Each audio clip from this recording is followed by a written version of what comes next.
Si nosotros sacrificamos el guayú de 18 o 20 meses, que son animales realmente jóvenes, no dan el marmoleo. La grasa que meten va a ser la grasa de afuera, que es la grasa que al final no te pagan. Nosotros tenemos que llevar una nutrición mucho más puntual en llevarlos poco a poco para lograr que esa grasa se meta al músculo y llegue a hacer ese marmoleo, que es la distinción del guayú y que al final también es como califican la carne, ¿no?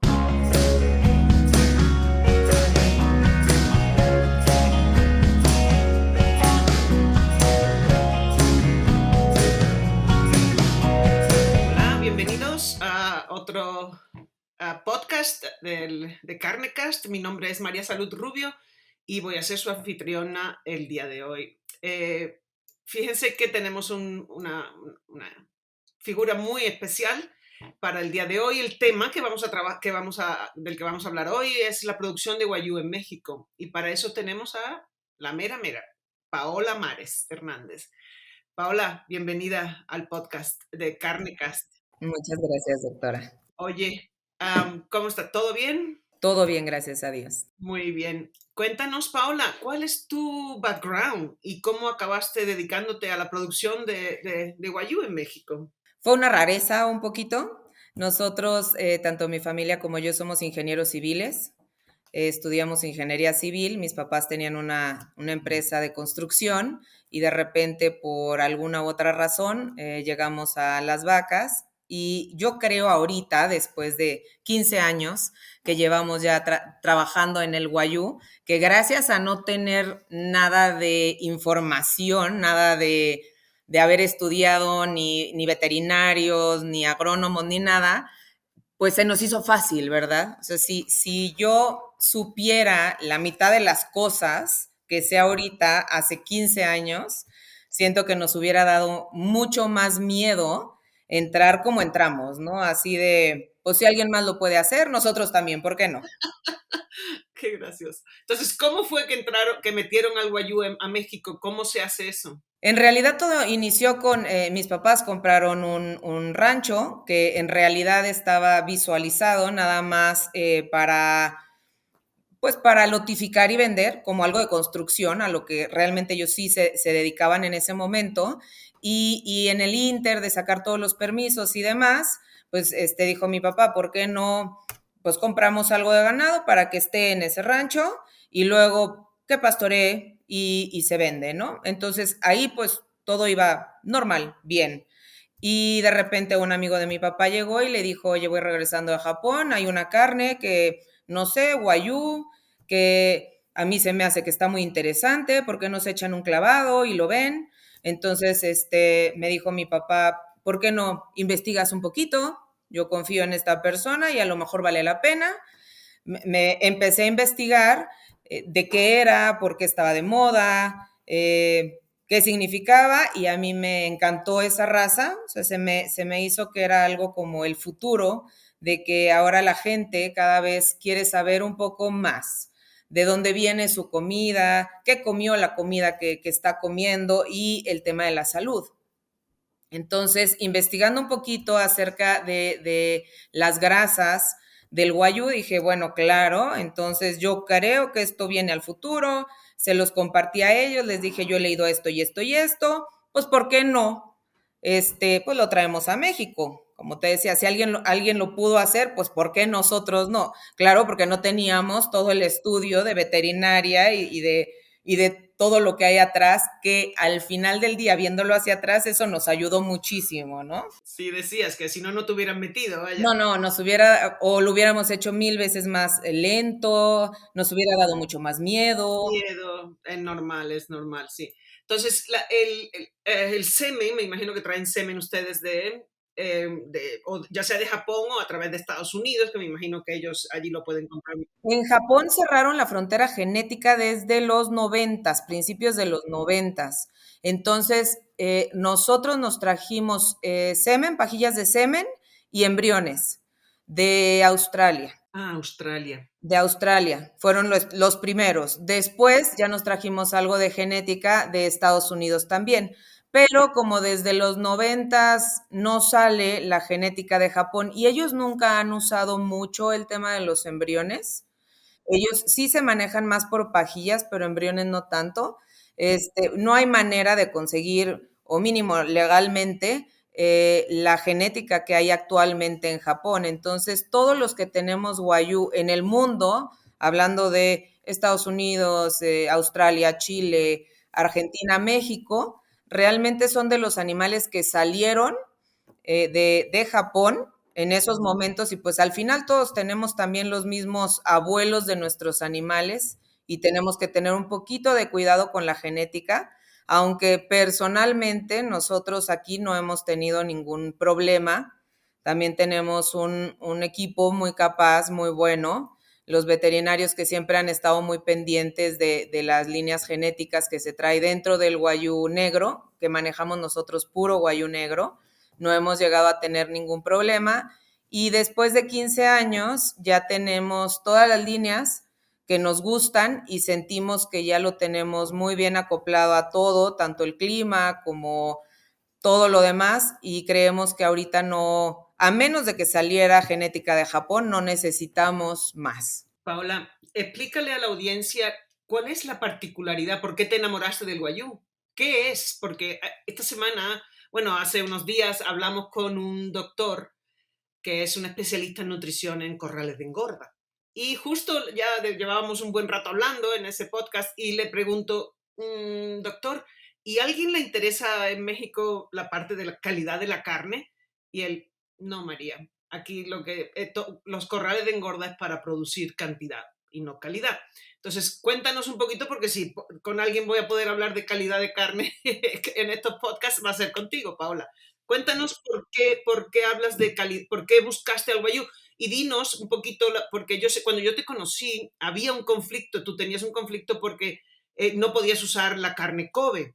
Explícanos un poquito por qué no se dice carne Kobe, se dice carne Wagyu, pero al final es muy parecida, vamos, no con sus importantes diferencias, pero explícanos un poquito por qué te gustó el Wagyu y por qué lo trajiste a México. Nos gustó, como te comentaba, porque en el tema de la salud, estos animales hacen mucho más grasas buenas, digamos, como la gente los conoce más que como mono y poliinsaturadas, pero también tienen algo que hace que tengan más grasa intramuscular. Entonces es el marmoleo, ¿no? Que al final tiene de bueno que el marmoleo siempre nos va a gustar, o sea, la grasa siempre nos va a gustar a los humanos porque es algo que necesitamos. O sea, si nos vamos hasta atrás, cuando nacemos, la leche materna es lo que tiene más colesterol que necesita nuestro cerebro para desarrollarse. Entonces, ha habido en el mundo y en México, obviamente, una moda de decir que las grasas son malas. Sin embargo, las grasas las necesitamos. Y en el tema particular del Wagyu, por la genética, ellos logran tener más grasa intramuscular. Es un poco diferente, digamos, al Angus, porque si bien muchas otras razas, como el Angus, que es la que más marmolea después del Wagyu, puede marmolear, marmolean a cierto grado, como un prime, digamos, ¿no? Pero el Wagyu se va como un salto muy grande a llegar a ser un corte que parece blanco, que le llaman ellos un snow meat. Entonces, no solamente está más rico porque tiene más grasita, sino que es más saludable porque tiene más grasas buenas, como las conocemos nosotros como buenas. Entonces, ahí es donde nosotros decidimos traernos ese tema de la salud.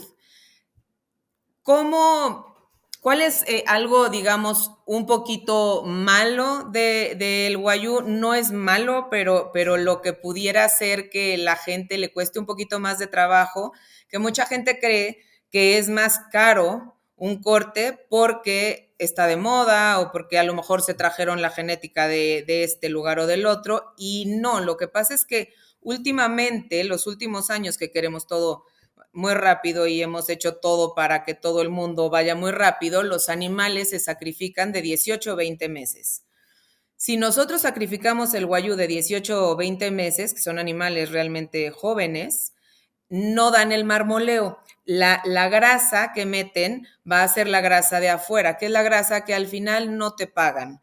Nosotros tenemos que llevar una nutrición mucho más puntual en llevarlos poco a poco para lograr que esa grasa se meta al músculo y llegue a hacer ese marmoleo, que es la distinción del guayú y que al final también es como califican la carne, ¿no? Exactamente, fíjate, Paola, ahí viene mi siguiente pregunta. Es, tú y yo conocemos el mercado en México. O en Latinoamérica, muchísima gente, la mayor parte de la población prefiere una carne sin grasa. Entonces yo entiendo que tú produces carne para un nicho de mercado.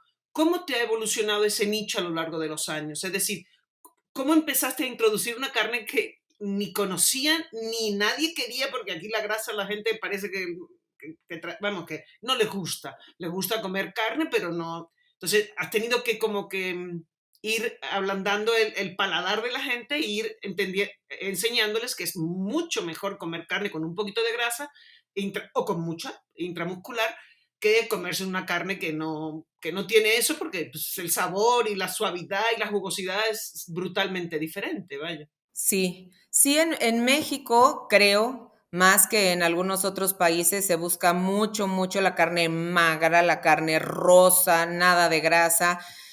Ya ni pensar en grasa amarilla o blanca, creo que ya es sin grasa amarilla, blanca o del color que sea, ¿no? Nosotros, cuando iniciamos, sí pensábamos en la familia, porque te digo, es un negocio familiar, que íbamos a tener mucho problema en vender en México. O sea, de hecho, nuestras primeras ideas eran, hay que dejar algo en México porque somos mexicanos y queremos que los mexicanos coman mejor carne, pero realmente donde vamos a ganar realmente nos vamos a tener que ir a exportar, ¿no? Y pues lo más fácil, siempre pensamos, pues Estados Unidos, ¿no? Lo pasamos. Sin embargo, en cuanto iniciamos a hacer como estas pruebas, tuvimos un muy buen recibimiento de parte tanto de chefs que íbamos personalmente a hablar con ellos, a darles siempre pruebas de la carne, a contarles un poquito del proyecto, de lo que estábamos haciendo. También tuvimos toda esta suerte, esta ventaja de que ahorita está muy de moda el tener el producto cerca, producto nacional, o sea, como que fueron cosas de suerte y cosas que también estuvimos platicando nosotros. Tuvimos un muy buen recibimiento también trabajamos con Grupo La Comer, que también quería productos nacionales, que nos ayudaron a dar degustaciones al principio y la idea que teníamos, que era de exportar todo, se fue completamente a que se quedara todo en México, gracias a Dios, platicando también con todos los chefs, los invitamos al rancho siempre, igual que a ustedes, nosotros siempre hemos tenido las puertas abiertas del rancho a quien quiera venir. No tenemos nada que ocultar, al revés, nos hemos tratado también de acercar a ustedes, que son los que sí saben, para mejorar todas las prácticas que tenemos en el rancho y aprender lo más que se pueda. Y ellos, entre ellos también, pues les fue gustando la carne, entendieron que hay carne inyectada, que nosotros no inyectamos nada, que la grasa al final no es mala, y entre ellos también se van contando un poquito y eso nos ayuda mucho a nosotros, porque sí buscamos muchos, pero hay otros que también llegan y ya nos buscan. Sí, me imagino.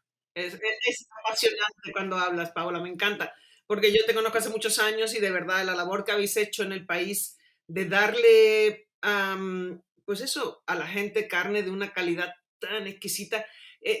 ¿Cuáles son el feedback que normalmente recibes? Es decir, cuando la gente come tu carne, ¿qué te dicen? Hay poca gente, yo creo, que se asusta un poco, que dice, no, para mí tiene mucha grasa. Han sido pocos, claro que ha habido, han sido pocos.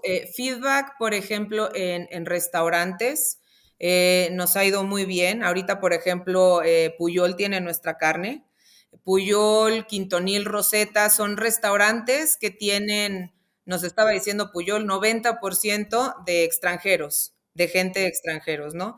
Y ellos, la verdad es que de lo que nos han dicho, nunca tienen ningún problema. sea, no se quejan de nada, son personas que conocen perfectamente el Wagyu. Tú me preguntabas que cuál era un poquito la diferencia del Kobe. Cuando realmente salió un poco la carne, Wagyu, que es la raza, se llamaba Kobe, que es una región como tequila, pero cuando los japoneses ya quisieron hacer su denominación de origen, ya se conocía en todo el mundo como Kobe. Entonces, legalmente, la gente que lo pone como Kobe o tipo Kobe, que a mí el tipo Kobe yo creo que me molesta un poquito más que el Kobe, porque pues no puedes decir una leche de vaca tipo leche de vaca, ¿no? O sea, Sí. pero pues no es ilegal, pero nosotros tratamos de no hacerlo porque sí sabemos que tiene, pues que debería de tener su denominación de origen y que es pues una región de Japón y por eso siempre nos hemos manejado mejor con el nombre de la raza. Hay gente, ha habido también unas personas que se quejan porque dicen que no puede existir el Wagyu en México, que no, Toda la raza pueden existir en todos los lugares. De hecho, ¿cómo se adaptó? ¿Cómo se adaptó a esta raza cuando tú la trajiste? Tuvimos, tuvimos un poquito de problemas, porque justo cuando empezaron a nacer los embriones fue de la sequía en Durango, en 70 años más fuerte, pero nada más porque en 70 años se tenía el registro, a lo mejor había sido en un poco más. Entonces fue algo difícil para nosotros en ese entonces, ahorita, 15 años después, que yo lo veo hacia atrás, creo que fue una bendición, porque de entrada nos hicimos más resistentes y empezamos a sacar las cosas adelante como pudimos. Antes teníamos ideas más de seguir un poquito más puntual exactamente lo que hacían los japoneses y de llegar a este tema de la sequía y no saber qué hacer con los animales, ni lo que íbamos a hacer y lo que teníamos para infraestructura se tuvo que ir a puro alimento.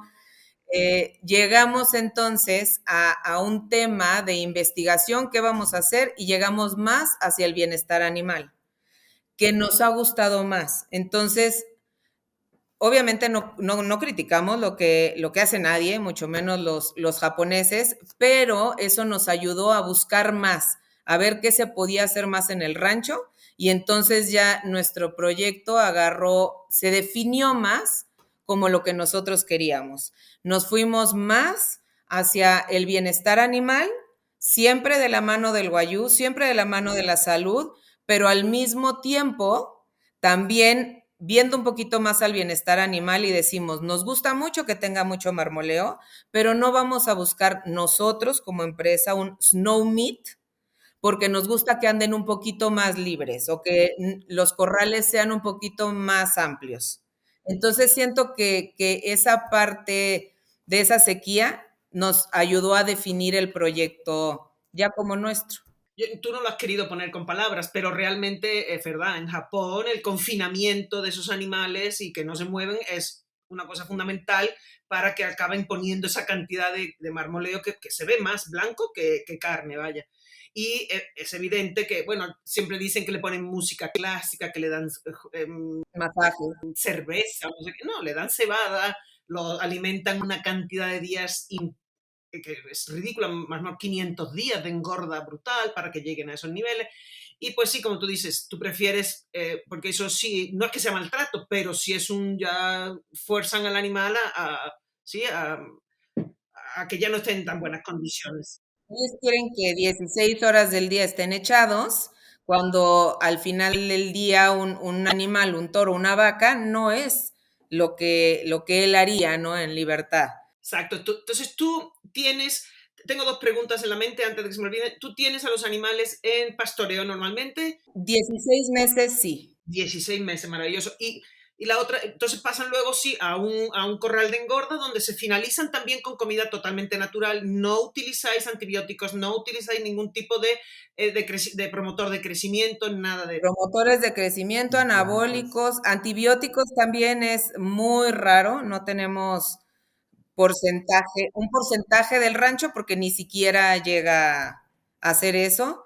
Entonces, todas las hormonas añadidas, anabólicos, todo lo que pudiera ser que ayudara un poco en los corrales, no se usa. Muy bien. Oye, Paola, ¿eres la única en el país que produce Wagyu? No, habemos varios de los que conocemos, la mayoría se lleva los becerros. Lo que pasa es que los ganaderos, y es algo que también creo que hemos sido un poco criticados por eso, y ahora lo entiendo mejor, como que se dedican nada más a alguna cosa, ¿no? O hacen nada más la genética, o hacen nada más los becerros, y generalmente, sobre todo aquí en Durango, en el norte, exportan los becerros, o nada más hacen la finalización y tienen sus corrales, o la comercialización. Y nosotros decidimos hacer todo completo sentimos que si no se pierde un poquito el amor en alguno de los eslabones. Entonces, creo que ahorita, por el momento, somos los únicos locos que tenemos todo el ciclo completo. O sea, sí sabemos que hay unas personas que están comercializando también, pero no son los mismos que hacen los becerros. Conocemos otras personas que están criando becerros, pero se los están llevando a Estados Unidos, pero en realidad la locura completa hasta la comercialización directo ya con los restaurantes y llevarles la carne a ellos, ahorita sí somos nosotros. Muy bien. Oye, Paola,